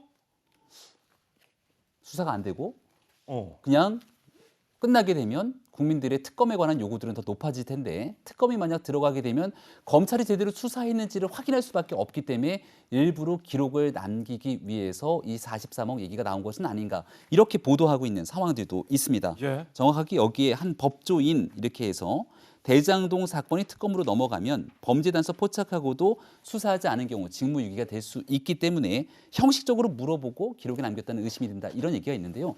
중요한 것은 2014년 지방선거를 앞두고 있었을 때 일어난 일 아니겠습니까? 지금 이 언론이 의심하고 있는 건 여기에 만약 그 자금이 남욱에게 전달이 됐고 그 남욱에게 전달된 돈이 유동규에게 흘러갔다면 그것은 심각한 범죄 행위가 될 수밖에 없는 일 아니겠습니까? 지금 유동규 씨는 구속이 된 상황이고요. 남욱 변호사 같은 경우는 지난 2013년, 2014년도 성남시장 재선 전에 이 대장동 개발을 두고 얘기했던 녹취록까지 흘러나오고 있죠. 이재명 시장이 다시 한번 재선이 됐대 대장동 개발이 될 수 있을 것처럼 이야기했던 많은 일들까지 종합해 보게 된다면 각종 의구심은 더 커질 수밖에 없고 그 돈이 실질적으로 계좌 자료까지 있다고 한다면 도대체 검찰은 그동안 무엇하고 있었는가에 대한 의구심을 더 강력하게 질타하지 않을 수가 없을 겁니다. 그래서 특검이 필요한 이유가 한 가지 더 추가될 수밖에 없는데요. 이재명 후보는 그간 있었던 많은 일들에 대해서 제가 1원이라도 받았다면 이런 표현을 씁니다마는 본인이 돈을 1원, 2원을 받고 안 받고가 중요한 것이 아니라 본인과 같이 정치 공동체처럼 활동해왔을 법한 많은 주변 인사들이 여기에 연루돼 있는지 그들이 돈을 받았는지가 핵심적인 쟁점이라 확실한 수사가 진행돼야 될 필요가 있다는 말씀 거듭드립니다. 전 지사님께 궁금한 게 있는데 지금 여야 모두 다 검찰 비판하고 이재명 후보도 특검 얘기하고 있는데 확실히 그 특검 받습니까? 이재명 후보가? 쌍특검 갑니까? 특검 합니다. 갑니다? 예, 합니다. 특검 갑니까? 언제 가요? 그럼 둘이 합의했는데 지금. 그러니까 이제 그 국회 상설특검법이 있습니다. 예. 그래서 언제든지 특검을 할 수 있도록 돼 있고요. 다만 이제 수사 대상과 수사 범위에 대해서는 여야가 협상을 해야 됩니다. 예. 누구를 수사 대상으로 하고 그리고 수사 대상이 특정이 됐다면 과연 무슨 사건에 대해서 또 시기는 언제쯤부터 이것은 이제 여야 사이에 이제 협상을 해야 되기 때문에 아마 이번 주부터 협상이 시작이 될 겁니다. 특검 간다. 예, 예. 확실히 간다. 확실히 갑니다. 그리고 조금 전에 43억 말씀을 하셨는데요. 언론이 우리 사회의 비판의 자유를 가지고 있는데 그러한 자유는 반드시 사실관계를 확인을 해야 됩니다. 저거는 출처도 불분명할 뿐만 아니라 사실관계를 어떻게 증명할 수 있는 그 또한 단 일의 근거도 없습니다. 더더구나 지금은 대통령 선거입니다. 그리고 대통령 후보자와 관련된 보도인데 저렇게 아무런 근거도 없이 저렇게 마치 무슨 의혹이 있는 것처럼 설사 의혹이 있다 하더라도 우리 언론이 조금 더 사실관계를 좀 확인해서 보도를 했으면 좋겠다. 그리고 이렇게 보도가 되면 반드시 이득을 보는 후보가 있고 손해를 보는 후보가 있습니다. 이득을 보는 쪽에서는 확대 재생산할 수밖에 없는 겁니다. 그렇기 때문에 이 보도 하나가 대선에 어떤 영향을 미치는지 이런 부분들 좀 감안을 해서 사실관계 확인하고 증거가 있으면 증거까지 해서 좀 보도를 하는 그런 관행들이 좀 아쉽다라는 말씀을 드리고요. 특검은 더 이상은 이제 미룰 수가 없습니다. 윤석열 후보든 이재명 후보든 여러 가지 의혹들이 나오고 있기 때문에 특검을 해야 되고 특히 김건희 씨 이제 주가 조작 사건 같은 경우는 굉장히 의혹의 강도가 진하거든요. 왜냐하면 그 주가 조작의 구조가라는 것이 돈을 대는 쩐주가 있고 그다음에 내부 정보를 빼내는 내부 정보에 박식한 사람이 있고 그리고 선수로 뛰는 선수들이 있거든요. 그런데 지금 내부 정보를 담당을 했던 권오수 회장 구속되고 선수로 뛰었던 3명이 전부 구속을 됐습니다. 그런데 쩐주 돈을 댄 쩐주 김건희 씨만 지금 이제 수사도 아직 받고 있지 않은데 기왕에 나온 의혹이라면 기왕에 특검을 할 것이라면 2번, 3번 할 수 없으니까 한꺼번에 다 의혹들을 털고 나가는 그런 특검이 반드시 이루어져야 되고 이번 주부터 협상이 시작될 겁니다. 예. 전주라는 표현은 이제 민주당의 의심이 담겨 있는 표현이고 윤석열 캠프에서는 계좌 관리를 맡긴 것일 뿐 김건희 씨도 피해자다라고 하고 있다라는 것 제가 말씀드리고 반론권은 제가 좀 생략하고 하도록 하겠습니다. 자, 앞서서 전재수 의원님 말씀 중에 김종인, 김한길, 김병준이 다 7, 80대다라고 말씀하셨지만 나이를 확인해 보니까 김한길 전 대표는 68세, 김병준 전 비대위원장이 67세로 김한길, 김병준 두 분은 이해찬 전 대표보다 나이가 어리다라는 사실관계 하나만 바로잡고 넘어가도록 하겠습니다. 자, 이번에 저희가 준비한 다음 순서입니다. 뜨거운 뉴스들 3가지 모아봤습니다. 함께 보시죠. 핫쌈, 홍준표 의원 그리고 잠이 흉기 난동 현장을 떠난 경찰과 관련된 청와대 청원 글이 올라오면서 경찰을 향한 비판의 목소리가 매우 높습니다. 특히나 현장에 출동한 여경이 흉기 난동하는 걸 보고 그냥 그 자리를 피했다라는 얘기가 나오면서 경찰을 향한 비난이 쏟아지고 있습니다. 손혜원 전 의원과 한동훈 검사장 간의 공방이 벌어지고 있습니다. 어떤 일인지 살펴보겠습니다. 문제 드리겠습니다. 시청자 퀴즈입니다. 홍준표 의원은 언제까지 윤석열 후보의 전화를 받지 않을까요? 정답을 아시는 분은 돌직구쇼로 제보해 주시기 바라겠습니다. 함께 보시죠. 일단 아직까지 안 받는다는 거예요. 마이웨이 홍준표, 윤 전화 안 받는 이유는 그제 온라인 플랫폼 청년의 꿈에서 누리꾼 A, 누리꾼도 궁금한 거예요. 준표 형, 왜 언제까지 윤 후보의 전화를 안 받냐라고 하니까 준표 형 왈, 받아본들 할 말이 없다. 솔직해요. 받아서도 뭐 할 말 없다는 거예요. 그래서 안 받는다. 윤 후보가 특검받아 혐의 다 벗으면 선대위 참여 생각 있냐? 그러자 그땐 문제가 다르다라고 얘기를 했다라고 합니다. 혹시 주말에 또 전화한 적이 있습니까? 아니면 이제는 그냥 아예 안 합니까? 그 전화를 언제 어떻게 했는지는 제가 그것까지 하나둘씩 다 체크할 수는 없는 상황인 것 같고요. 수차례 전화를 했지만 일단은 받지 않았고 윤석열 후보의 육성으로 얘기를 했던 건 뭔가 좀 시간이 필요하지 않겠는가. 그래도 어느 정도 시일이 지나고 조금 시간이 필요한 부분들이 지나면 다시금 또 연락도 하고 함께 참여할 수 있는 여러 노력들을 계속 해나가겠다고 공식적으로 말씀드리고 있습니다. 이낙연 의원도 지금 사실 공개석상의 모습을 보이지 않잖아요. 윤석열 후보 입장에서는 후보 대변이니까 이낙연 의원의 침묵과 홍준표 의원의 비협조 둘 중에 어떤 게 더 강도가 세다고 생각하세요? 글쎄요. 일단은 이낙연 전 후보 입장에서도 선거가 끝나고 나서 원팀으로 구성되기까지 조금 어려움이 있지 않았습니까? 결국 선대위에 참여는 했지만 이름은 올려놓고 그다음에 실질적인 활동하는 모습들은 보기가 쉽지는 예. 않았죠. 아무래도 대통령 선거에서 세게 경쟁을 하고 또 안타깝게 경선에서 패배하게 될 경우에 여기 대해서 선뜻 나서서 선거운동을 하는 경우가 있는가 하면 또 마음으로 뒤에서 묵묵하게 지켜주는 경우들도 있다고 생각합니다. 저는 지금 이낙연 후보의 현재 상황도 마찬가지고 홍준표 후보의 현재 상황도 일단은 경선이 끝나고 이 당의 후보의 최종적인 승리를 위해서 마음은 다 똑같을 거라고 생각하지만 전면에 나서서 적극적인 활동을 하지 않는 정도가 아닐까 싶습니다. 비슷비슷한 정도다. 그런데 홍준표 의원이 이렇게 했어요. 김종인, 김한길, 김병준 체제를 향해서 이렇게 표현을 했습니다. 잡탕밥. 잡탕밥이라고 표현을 했단 말이에요.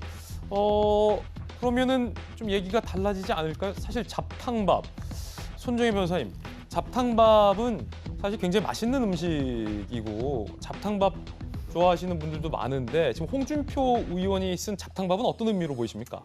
너무 여러 사람의 거물급 인사들을 선대위에 합류시킴으로 인해서 오히려 이제 신인 정치라는 윤석열 후보의 강점이 좀 희색된다. 그렇게 이제 보고 있는 것 같고요. 특히 이준석 당대표의 역할이 굉장히 좁아짐으로 인해서 2030들이 지지했던 이준석 당대표에 대한 어떤 지지나 이런 것들을 굉장히 거물급 다양한 인물들에 의한 선대위가 받아주기가 어려운 거 아니냐 이런 비판을 한 것으로 보여가지고 예. 제가 아까 지적한 것처럼 국민님이 이렇게 세 명에게 권한을 분산을 해서 뭔가 일을 하는 것이 궁극적으로 도움이 될지 지금 말씀하신 것처럼 2039의 지지를 이끌어내지 못하고 올드한 정치인, 기성 정치인들의 모임이라는 좀 퇴색된 의미로 다가올지 좀 지켜봐야 되는 상황입니다. 네.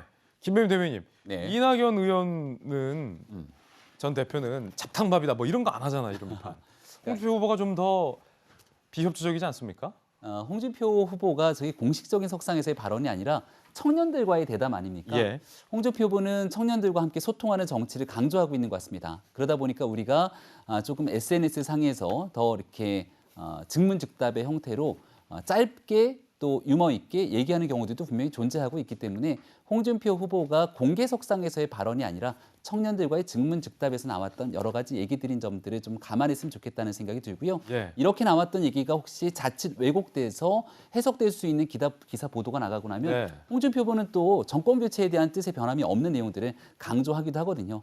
홍준표 후보가 청년들의 많은 지지를 또 받았던 만큼 격이 없는 소통에 나가려고 하는 행보이기 때문에 그 정도의 상황에서 지켜보면 어떨까 생각합니다. 확실히 우리 김병준 대변인 입장에서는 김소영 교수님, 홍달래기 발언에 굉장히 지금 신경을 쓰고 있는 모습이에요. 잡탕밥이 유머다, 쪼크다라고 하는데 이게 어떻게 유머고 쪼크입니까? 그냥 불편한, 마음에 안 드는 거지, 잡탕밥이라는 표현이. 그러니까 선거에 참여하지 않을 수도 있어요. 물론 예. 뭐 그건 자유입니다만 이제 본인이 이제 경선에서 패배한 다음에 깨끗하게 승복한다고 했잖아요. 예. 근데 깨끗하다는 게 도대체 어떤 의미일까를 좀 생각해 보게 됩니다. 계속 그 뒤로도 뭐 이게 양아치 대선이다 이런 제 표현이 아니라 홍준표 의원의 이제 예. 양아치 대선이라는 말도 하고 굉장히 지금 윤석열 후보 측을 디스하는 말을 예. 계속해 나가고 있는데 그러니까 양아치, 잡탕밥 이런 말 계속하고 있잖아요. 그러니까 제 생각에는 지금 그 청년들의 지지라는 걸 자기가 사실 어떻게 보면 정치 인생에서 이렇게 격렬한 지지는 처음 받아본 것 같아요. 예. 그래서 그걸 만끽하고 싶고 또 이 지지가 유지되려면 윤석열 후보와는 계속 각을 세우는 모습을 보여야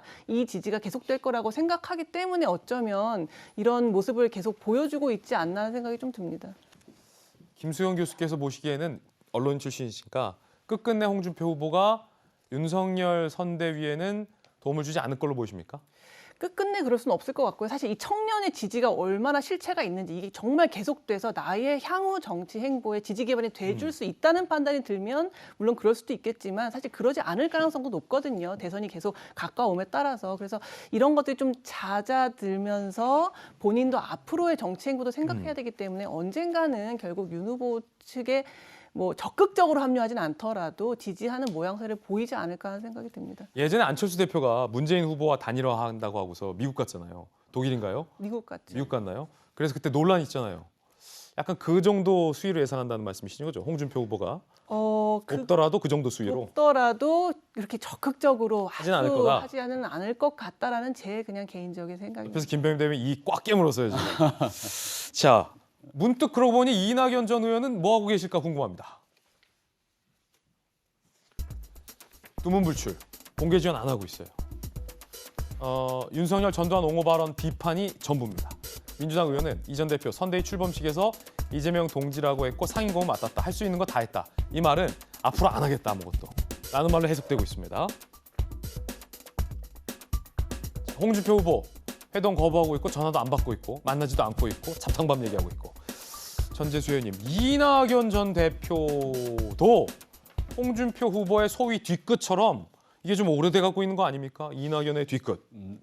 근데 원래 이제 후보가 되면 그 후보 위주로 가게 돼 있습니다. 그다음에 이제 그 경선에서 지신 분들은 이제 언론의 스포트라이트로부터도 이제 멀어지고 그렇기 때문에 이제 선거는 전적으로 후보 위주로 될 것이고, 다만 이낙연 후보 같은 경우는 사실상 이제 민주당에서 성공한 몇 안 되는 정치인 중에 한 분이거든요. 예. 그렇기 때문에 아마 뭐 지방 유세가 다니고 선거가 이제 본격화되면 여러 가지 지원 유세할 것으로 기대를 하고 있고, 아마 여러 가지 이제 성품으로 보나 또 경륜과 경험으로 보나 이제 원팀이 돼서 좀 도와주실 것 같아, 이런 생각이 들고요. 예를 들어서 종로에서 이재명 후보가 선거운동할 때 이낙연 의원이 나와 줍니까?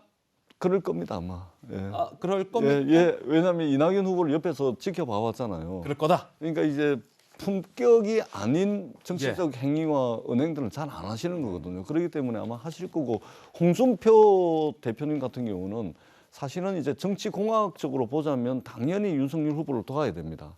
돕는 것이 본인을 위해서도 차차기를 노리더라도. 아, 그렇습니까? 국민의힘 지지자들에게 안 돕고서 차차기 나가겠다 이러면은 지지 기반을 잃기 때문에 정치공학적으로 보자면 윤석열 후보를 도울 겁니다. 그런데 그동안 이제 홍준표 후보의 정치 역정을 보자면 정치공학으로만 움직여 왔던 분이 아니거든요. 그런 측면에서 아마 윤석열 후보가 사실은 김종인, 김병준, 또 김한길 이분들보다 사실은 홍준표 후보에게 더 많은 시간과 열정을 좀 들여가지고 모셔야 되는데, 오히려 이분들을 먼저 모셔 나오니까 홍준표 후보 입장에서는 당에 들어갈 만한 여지도 공간도 별로 없어졌습니다. 아, 그래서 잡탕밥이라는 표현이 나왔다? 아마 왜냐하면 한때 많이 싸웠던 분들이거든요. 예, 여야를 달리하면서 많이 싸웠던 분들이기 때문에 이분들이 벌써 당을 삼각체제, 삼김선대위, 그러니까 삼김선대위는 누가 졌는지 모르겠지만 이 네이밍도 조금 문제가 있습니다. 예를 들면 삼김시대 하면 청산돼야 될 구태정치 이런 거 아니었습니까? 이전에 김대중,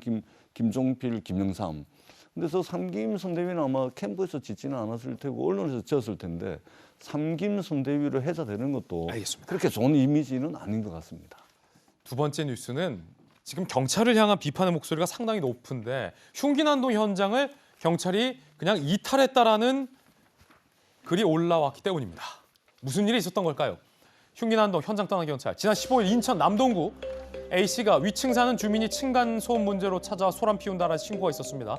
당시 출동한 경찰관 2명 중 여성 경찰관이 신고자 A씨의 아내와 딸이 일과 함께 있었어요. 여성 경찰관이. 그런데 위층 주민이 내려와서 흉기를 휘둘렀는데 이걸 보고도 현장 여경이 지원 요청하겠다며 현장을 피했어요. 현장을 이탈해서 논란입니다. 빌라 1층에서 신고자 A씨, 피해자 남편과 함께 있었던 남성 경찰관은 비명 소리를 듣고도 출동을 머뭇거렸고, 결국 남편이 대신 뛰어 올라와 흉기를 휘두르는 가해자를 제압했는데, 경찰 2명이 머뭇거리고 현장을 이탈하는 바람에 이 아내가 생명이 위독하고 남편과 딸도 중상을 입었다라는 글이 올라왔습니다. 자, 현장을 떠난 경찰의 변명은 이렇습니다. 여성 경찰관은 피해자가 다친 걸 보고 구조 요청을 해야겠다고 생각했다. 생전 처음 보는 일이자 처음 겪는 상황이라 그 장면만 계속 떠오르면 트라우마가 생겼고 그 뒤에 대한 기억이 없다. 라는 해명을 중앙일보에 해서 더 논란이 되고 있습니다. 손재민 변호사님, 미안한 말씀이지만 우리 해당 경찰관에게는 정말로 미안한 말씀이고, 처음 겪어보는 일이고 당황해서 기억이 안 났다고 해서 좀 걱정스럽지만 아니 경찰이 어떤 트라우마가 있는지는 저희가 사실 관심이 없고 왜 범인이 흉기를 휘두르는데 그 현장을 이탈했느냐에 대한 관심만 있거든요. 되게 경찰관에게 게 미안하지만 저게 저 행동이 맞습니까? 경찰관으로서의 사명감이 부족한 발언이다. 일단 피해자 가족들에게 사죄를 하는 것이 맞다라고 이제 말씀드릴 수밖에 없는 것이 매우 안타깝죠. 경찰관들이 있었고 경찰관들이 흉기를 소지하고 있었고 테이저건까지 있었음에도 불구하고 이미 만들어진 현장 매뉴얼대로 행동하지 못했던 겁니다. 아니 경찰 2명이었잖아요. 그 즉각적인 상황에서 제가 볼 때는 뭐 현장에서 이제 층간 민원 소음을 받고 이제 순경으로 보이는데 이런 강력 범죄에 대한 현장 대응에 대한 훈련이 전혀 안 돼 있었던 거죠. 사실은 즉석에서 연습된 사람들도 이 혈흔이나 이런 것들을 보면 굉장히 공포감 때문에 뭐 몸이 좀 움츠러든다고 할까요? 그래서 즉각적인 반응이 못 나올 수 있는데 그럼에도 불구하고 일반인보다는 조금 더 높은 사명감이라도 뭐라도 했어야 되는 거 아닌가 그런 안타까운 생각이 드는 것이고요. 손정희 변호사의 표현 중에 뭐라도 했어야 한다는 말은 경찰 2명이 뭐라도 안 했다는 거죠. 그럼요. 사실은 그 피해자 가족이 제압하기 전까지 그 사람은 그럼 안 무서웠겠습니까? 예. 그 사람은 가족들이 저렇게 혈흔 흘리고 있는 거 보고 트라우마가 없겠습니까? 가족을 지키려는 가장의 마음으로 제압을 했던 건데 우리 시민들은 경찰관들에게 현장 대응 훈련을 못했다고 하더라도 본인의 생명이 위협적인 그 상황에도 경찰은 그래도 일반인들보다 조금 다른 선택과 결단으로 국민의 어떤 생명을 지켜주기라는 기대를 하고 있는 것이거든요. 굉장히 부끄럽고 참담한 사건이라고 생각이 들고요. 지금 경찰서장이 직무 직위 해제됐다라고 하고 두 사람에 대해선 감찰 조사가 착수됐다고 하는데 뭐 입이 100개라도 할 말 없는 사건이 아닐까라는 생각이 듭니다. 아니 손정희 변호사님 기자 하셨지만 경찰관 2명이었고 흉기를 들고 온 사람 1명이었잖아요. 여경이 겁 많고 무서워서 현장 이탈했으면 밖에 있는 남자 경찰관이라도 당장 들어와서 제압해야 되는 거 아닙니까? 그러니까 사실 이거 지금 여경 남경 얘기로도 계속 이제 이야기가 비화되고 있는데 여경 남경을 떠나서 어쨌든 시민이 지금 위험한 상황이기 때문에 신고를 했던 것이고 그럼요. 그것을 제압하기 위해서 현장에 이제 경찰이 온 건데 경찰에 여자 남자가 어디 있습니까? 경찰이지. 본인이 또 구조 요청을 하기 위해서 피했다는 게 저는 그게 이해가 안 돼요. 구조 예. 요청을 해서 온 사람인데 본인이 그게 감당이 안 돼가지고 현장을 이탈해서 구조 요청을 하러 갔었다. 그런데 지금 가해자는 막 흉기를 들고 사람을 당장 죽일 듯이 이렇게 위협을 하고 있는 상황에서 그 현장을 이탈했다는 것 자체가 너무 말이 안 되고요. 예. 우리나라 지금 어쨌든 본인도 무기를 갖고 있잖아요. 이런 상황에 대비해서 사용하라는 무기가 있잖아요. 공권력이라는 게 뭡니까? 그런 무기를 이런 상황에서는 사용해도 된다고 허용해 주는 거잖아요. 그런데 지금 변명을 한다는 게 트라우마가 생겼다. 그게 지금 할 말입니까? 정말 너무 어이가 없고 어처구니 없고 경찰이라는 건 당연히 이렇게 위중한 상황에 투입이 되는 것인데 실전 대비 10번, 100번, 1000번을 연습을 해야 실제 상황이 됐을 때 실제로 그렇게 대응을 할 수 있는 건데 전혀 훈련이 안 되어 있었다는 생각이 들고 한편으로는 경찰이라는 자리가 어쩌보면 요즘에는 그냥 안정적인 공무원, 공무직으로만 생각하는 것인가? 이런 생각이 저는 굉장히 들었습니다. 자, 결국 해당 경찰서장 직위가 해제됐습니다. 송민원 인천경찰청장, 시민 눈높이에 부합하지 않은 인천경찰의 소극적이고 미흡한 대응에 사과드린다. 김창룡 경찰청장, 국민 생명 안전 지키는 것이 가장 중요한 사명이자 소명임에도 불구하고 국민 지켜드리지 못해서 깊은 사과를 했습니다. 인천 노년경찰서장 직위 해제되고 현장 출동 경찰관 2명 대기 발령 감찰 조사에 들어갔습니다. 사실 물론 이제 경찰관들도 가족이 있고 경찰관들도 겁이 날 수 있어요. 특히 현장 출동 경험이 없는 이제 초임 경찰관 같은 경우는 더 겁이 클 수도 있지만 사실 본인의 겁과 안위보다 우선해야 하는 것이 시민의 안전이다라는 것. 그 시민의 안전 때문에 사실 자기 몸 다쳐가면서 고생하는 현직 경찰관들도 정말 많이 있고 제가 잘 아는 경찰관들도 사명감 투철하신 분들도 많은데 이런 몇몇의 사명감이 부족한 경찰관들로 인해서 전체 경찰이 고개 숙이고 전체 경찰에게 불신이 커지는 것도 그 경찰관들에게 좀 책임이 있지 않나라는 생각이 듭니다. 자, 이번에 저희가 준비한 세 번째 이슈인데 손혜원 전 의원과 한동훈 검사장이 설전을 벌이고 있습니다. 왜요? 정말로 이 뉴스 볼 때마다 왜요? 라는 말이 떠올라요. 자, 일단 손혜원 전 의원 19일에 SNS에 올립니다. 검찰 수사 과정에서 계좌 추적하면서 어떤 이유로 노무현 재단 계좌까지 받는지 한동훈은 그 이유를 대야 한다라고 의혹을 제기합니다. 이거 유시민 씨가 사과하면서 사실 아닌 걸로 결론이 났는데 손혜원 씨가 다시 꺼내는 거예요. 그래서 한동훈 검사장은 제가 관여하거나 보고받은 바 없고 유시민 씨나 노무현 재단 계좌 추적도 없었다. 허위사실 유포 법적 조치할 것이다 라고 입장을 냈습니다. 자, 그러자 불리한 상황만 되면 흔드는 법적 조치 카드. 검사로서 부끄럽지 않냐? 얼마든지 상대해드리겠다. 김병민 대변인. 네. 부끄러운 일이 아니라 이 내용을 좀 분명하게 사실관계를 바로잡지 않으면 관련된 마타노 도어 가짜 뉴스를 가지고 거듭 검찰을 악마화시키는 주장들이 또 계속 나타나는 것 아닌가 이런 생각이 들기도 합니다. 유시민 씨는 이 허위 주장 본인이 인정하고 이것 때문에 재판받고 있잖아요. 예, 제가 얘기하고 있는 검찰의 악마화라는 표현은 제 얘기가 아니라 이때 노무현 재단 계좌를 들여다봤다고 허위 주장을 했던 유시민 이사장 과거의 문제 때문에 결국 훗날 고발 이후 재판까지 받게 되는 상황까지 왔는데요. 그 뒤로 앞서서 이제 유시민 이사장이 노무현 재단에다가 쭉 사과문을 게재한 바 있지 않았습니까?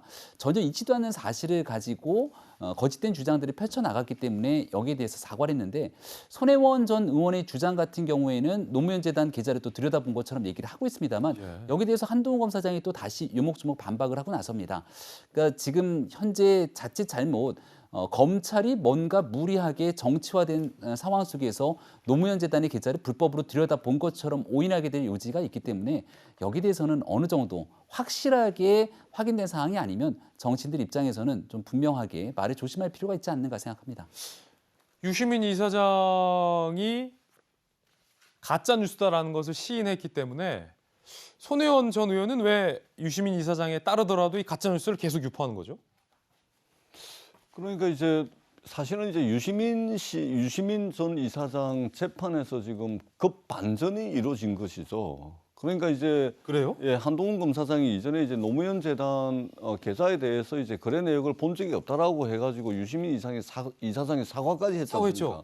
그런데 최근에 이제 국민은행으로부터 계좌를 받다라는 계좌 거래 내역에 대한 정보를 검찰에 제출했다라는 사실 확인서를 금융기관으로부터 받은 겁니다. 그래요? 그러니까 그럼요. 그러니까 뭐냐면은 검찰이 이제 수사상 이유 때문에 금융기관의 거래 내역을 받더라도 검찰이 이거는 지금 수사 중이니까 6개월 뒤에 저 본인 계좌 그러니까 본인에게 통보해라 이렇게 이야기를 하면은 금융회사가 6개월 있다가 통보를 하거든요. 근데 6개월 지나가지고 지금 국민은행으로부터 거래 내역을 검찰에 제출했다라는 것을 노무현 재단에 받은 겁니다.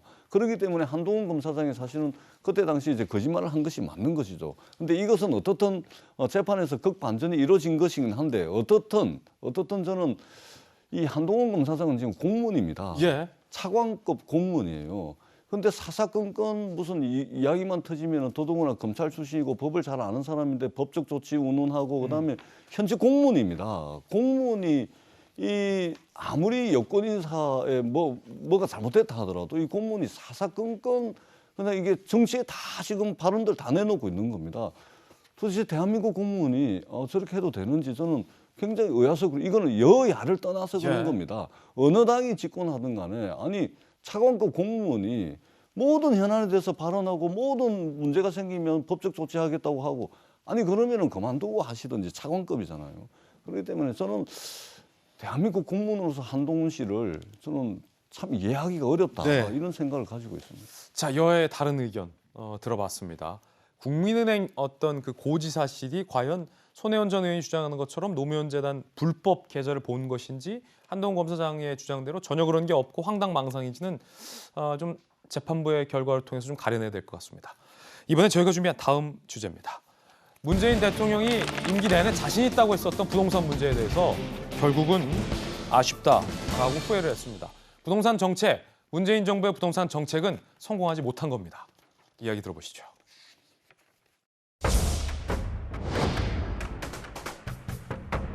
우리가 좀 더 이 부동산 특히 이제 이 주택의 공급에 좀 더 많은 노력을 기울였으면 좋았겠다는 생각을 합니다. 다만 지금은 우리 정부 기간 동안 역대 어느 정부보다 입주 물량이 많았습니다. 인허가 물량도 많습니다. 앞으로는 공급 문제가 충분히 해소되리라고 생각합니다. 지금은 이 부동산 가격도 상당히 안정세로 접어들고 있고요. 다음 정부에까지 그 어려움이 넘어가지 않도록 확실히 임기 마지막까지 이렇게 찾도록 하겠습니다. 부동산 정책과 관련돼서 아쉽다. 하지만 집값은 안정세에 접어들고 있다는 발언이 나오면서 논란이 일고 있습니다. 여야의 반응도 함께 보시죠. 여당은 국민들의 고단했던 시간을 위로했다라는 긍정적인 평가, 야당은 일단 국민의힘, 국민의 고통을 외면하고 자신만의 환상에 빠진 돈키호테 대통령이다. 정의당은 불평등, 불공정 문제 사과듣지 못했다. 원론적 답변뿐이었다라고 비판을 했습니다. 여론조사 결과도 준비되어 있습니다. 문재인 대통령의 지지율입니다. 잘 못하고 있다라는 부정평가가 59%, 잘하고 있다는 긍정평가는 34%였습니다. 대통령의 지지율 함께 보셨고요. 정당 지지율도 함께 나왔는데요. 자, 민주당이 29%, 한국갤럽 조사에 따르면 국민의힘이 39%의 정당 지지율, 정의당 4%, 국민의당 3%, 열린민주당 3%, 무당층 21%로 응답이 됐습니다. 김수현 교수님, 집값이 안정됐다, 안정세로 접어들고 있다라는 대통령의 발언 어떻게 보십니까? 사실 어제 제가 저걸 처음부터 끝까지 봤는데 부동산 얘기가 그렇게 많이 나오지는 않았습니다. 하지만 이제 부동산 얘기가 안 나올 수가 없죠. 그래서 이제 어떤 시민이 이제 부동산 관련해서 물었는데 이제 그 부분에 대해서 어려운 대목이 나왔다라고 이제 본인도 이제 그렇게 말씀을 하신 걸로 봐서 아마 이제 부동산 문제가 질문이 나올 거라고 예상을 하신 것 같아요. 물론 지금 문재인 정부 하에서 부동산 값이 너무 많이 올라서 고통받는 서민들이 많죠. 그런데 이제 지금 부동산이 점차 안정세에 들어가고 있고 이 정부 들어서 공급도 굉장히 많이 됐었다라고 말씀을 하시는데 사실 지금 물론 일부 지역이긴 합니다만 뭐 강남에서는 평당 1억 원이 넘는 아파트 매물이 나오고 있거든요. 그만큼 지금 아파트 값이 이렇게 안정세에 있다고 보기 좀 어려운 상황이라고 저는 생각합니다. 이제 어떤 지표를 보고 말씀하시는지는 모르겠는데 이제 시민들이 느끼는 체감, 그 부동산 매물의 어떤 매매가라던가 이런 부동산 문제의 그런 체감 이슈는 훨씬 그거보다 위중하거든요. 그런데 이제 결국 공급이 많이 되고 있다는 이런 말씀을 하셔서 약간 엇박자가 나고 있다는 느낌을 좀 지우기가 어려웠다는 말씀을 드리고 또 전반적으로 어제 이 국민과의 대화 자체가 굉장히 부드러웠어요. 사실 어떻게 보면은 날카로운 송곳 같은 질문이 나올 만도 한데 그런 질문은 별로 없었기 때문에 사실 굉장히 어떻게 보면 약간 팬미팅 같은 느낌도 지울 수 없었던 그런 저는 모임이었다고 생각이 듭니다. 예, 김수현 교수님 의견 들어봤습니다. 저희들은 60초 광고 후에 돌아오겠습니다. 잠시 후에 뵙죠. 네, 월요일 아침 저희가 준비한 소식 모두 다 전해드렸습니다. 저희는 내일 아침 8시 50분에 풍성한 소식 들고 인사드리겠습니다. 오늘 하루는 분명 어제보다 나을 겁니다. 좋은 하루 되십시오. 고맙습니다.